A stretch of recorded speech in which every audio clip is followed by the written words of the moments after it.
Well, it's time to frame in the land of the blind. The Cyclops is king. We're getting near to completion here.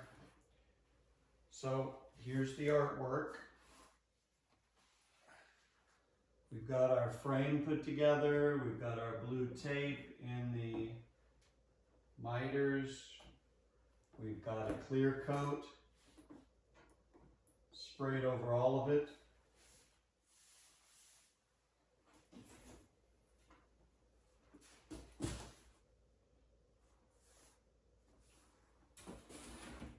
This is our foam core backing to get this, we'll try to get the warping out of it, which it should do pretty good once it gets down tight on each side.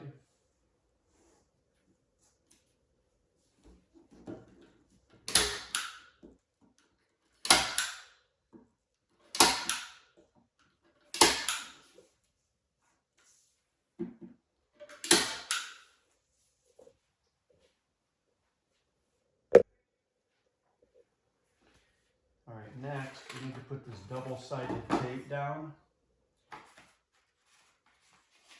and then the frame backing paper. Let's see here.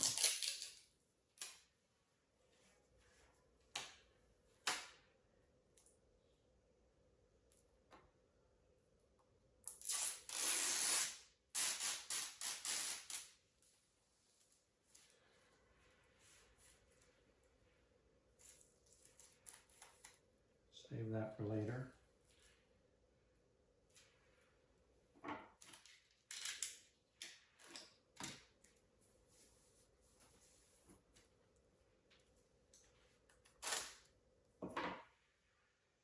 I hate when that happens, but just do that.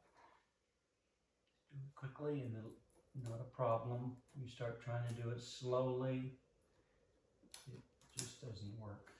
Let's see here.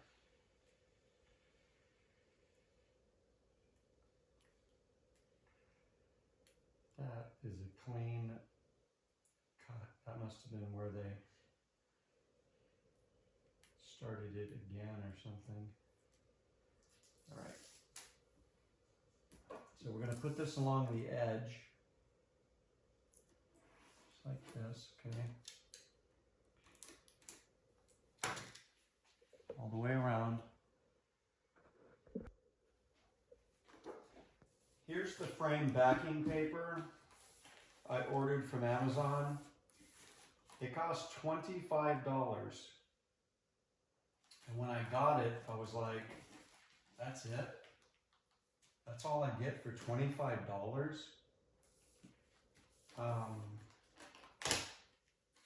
See, prior to this, I was using, let me just show real quick. You know, from Home Depot, you can get this, oh, that's not it, this floor paper. Give me just a second here. It's right here. So, okay, you can get this floor paper, big rolls of it, you know, for contractors to cover things when they're painting. So I was using this, it's very cheap, everything's great, but on the larger ones, I noticed because the paper is a lot thicker than what would normally be put on the back of a frame, and because it's rolled, it's got a little curve to it. The larger ones I found were peeling up on the side. They didn't want to stay down as well as a thinner paper. So, I decided on this one, I was going to order, you know, the stuff that you're supposed to, frame backing paper, but still, $25 for this. I really feel like I got ripped off. Then I was at Target, and I stopped at the,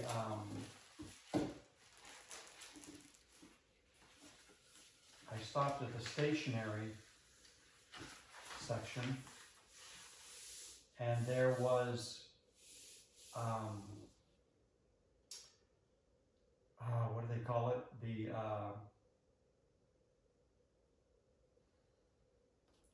you know, gift wrap paper, okay? So it's paper that you're gonna just wrap a box with, and then they're gonna tear it off and throw it in the trash. And it has donuts and clowns on it, whatever.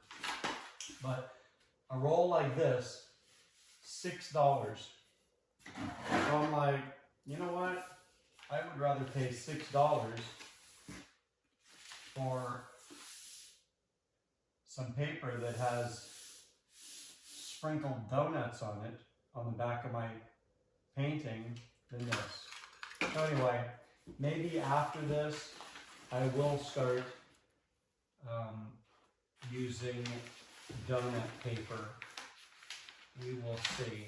Let me go around to this side and I'll just do the first one.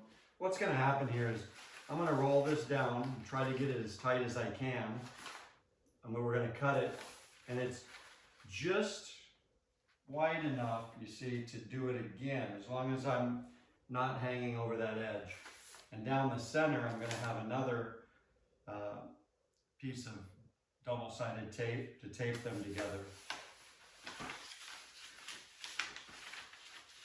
So if you've got a second person helping you, it could be helpful to try to get this all tight.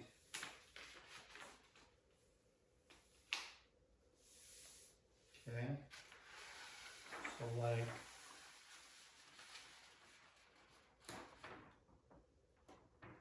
I think I did it.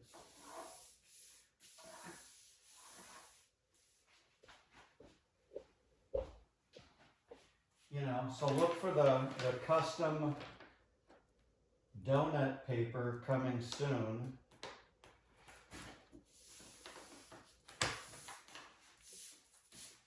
Then we're going to take this here, I'm going to cut it along this edge.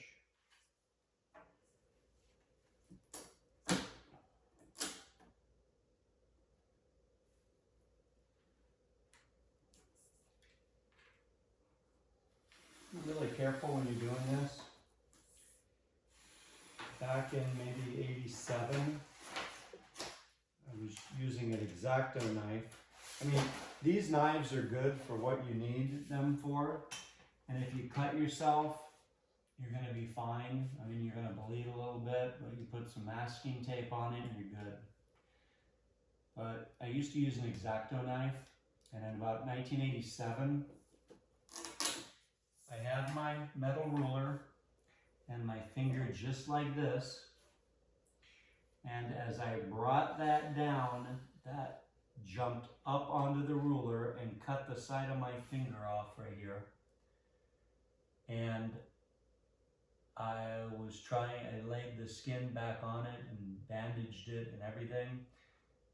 The skin never took, okay? It never attached again. So you don't want that to happen. And probably, you know, wear gloves when you do this. Wear safety goggles and a helmet as well. Now let me do the second side.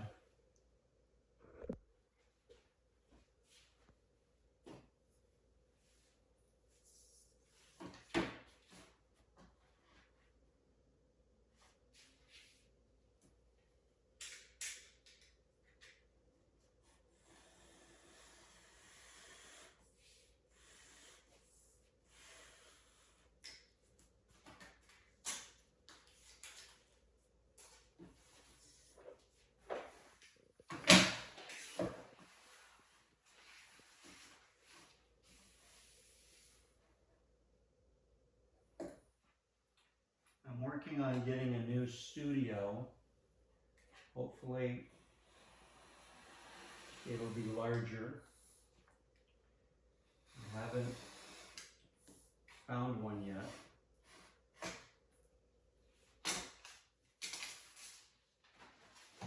I have started putting things in storage, all of the artwork, which there's quite a lot.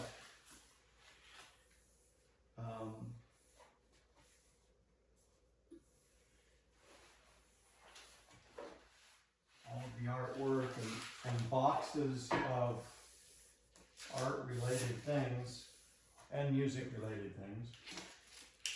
And so it's bound to happen when you do that, that once you take it over to the storage unit, then you will realize you need something that was in one of the boxes. So what am I missing?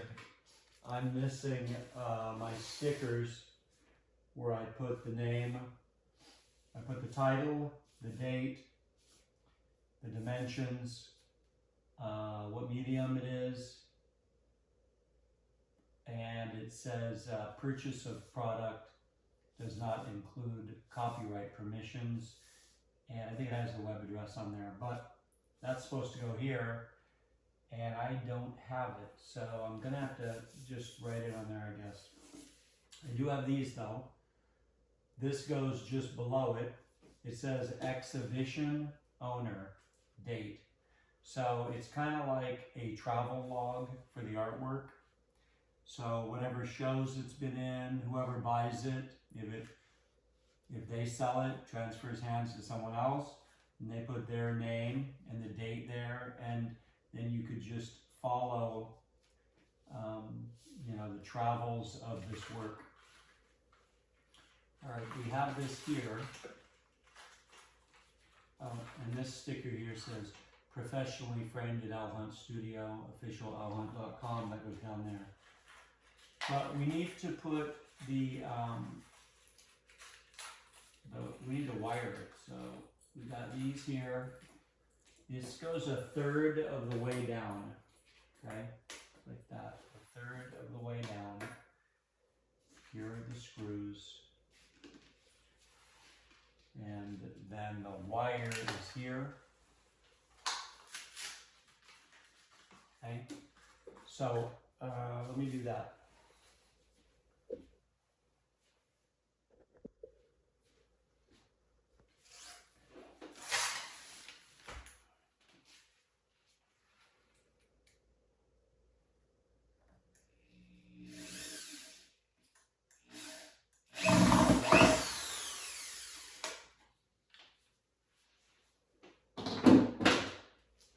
We got that done. So we've got this here. You see, well,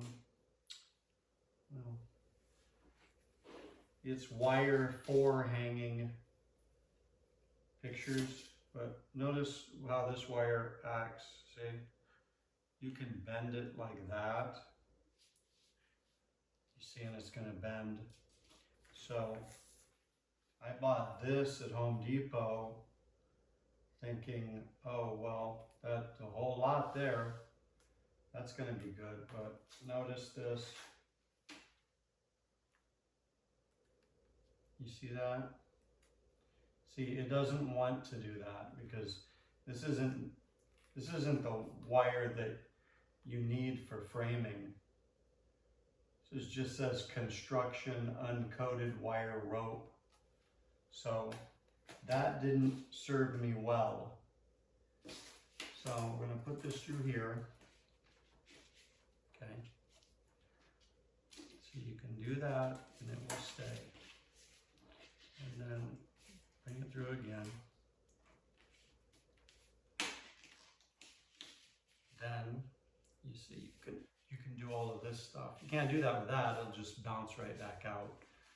So this is what you need.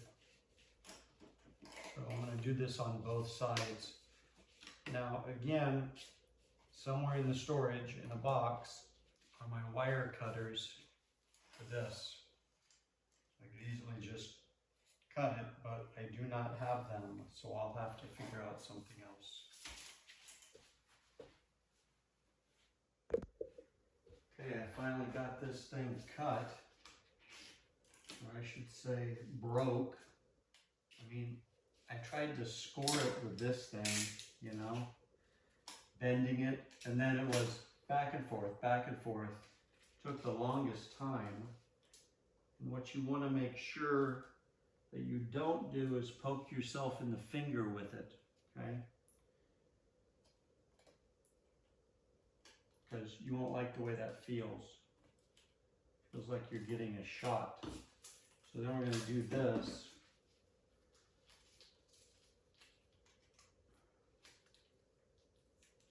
So that there isn't any part of it sticking up that's going to poke anyone.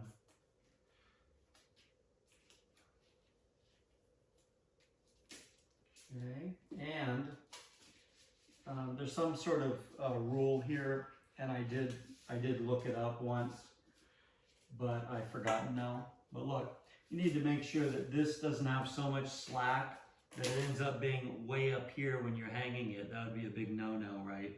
So I believe, here's my center line for this here, or it's a third actually.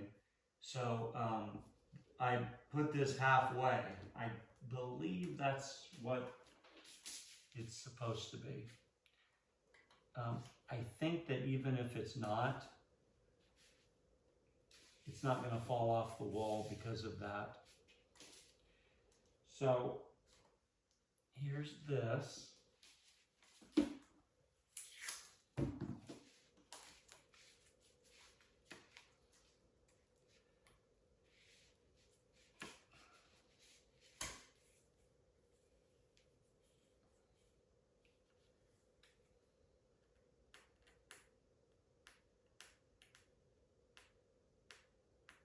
You might want to get a better roll of tape as well, one that doesn't tear on you. This has been in my box for a few years, so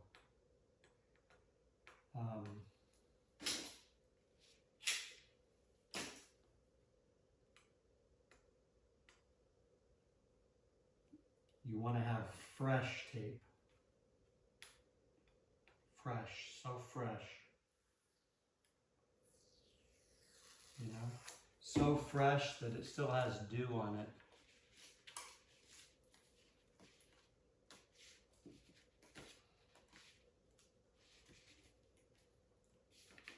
Okay, so there we go. No one's going to get an owie, and everything's going to be wonderful.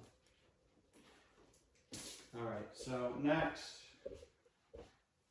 I'm going to be measuring this for the center. This is close, it probably is. I'm going to put this down here.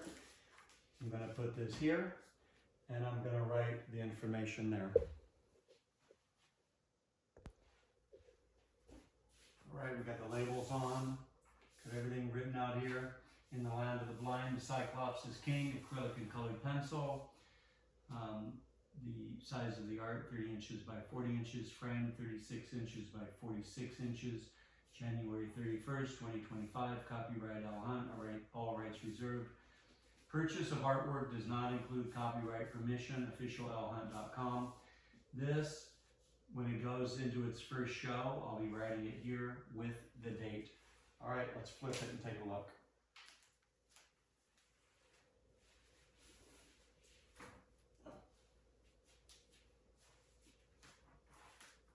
Wow.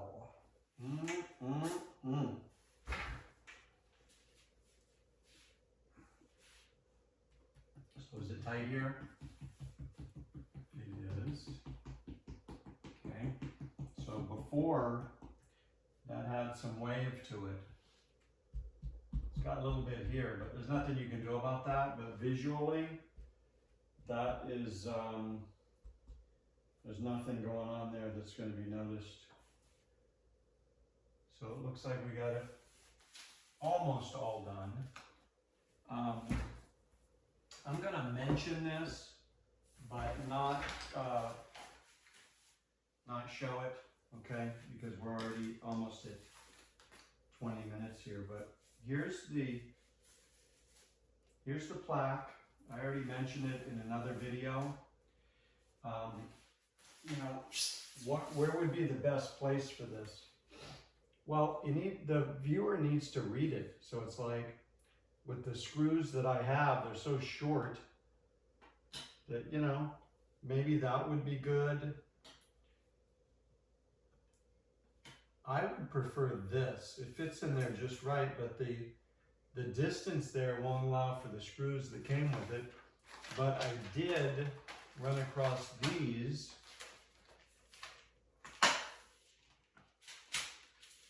So look at these nails. Okay, and they're gold. So maybe I can run those nails right in there. Let's see.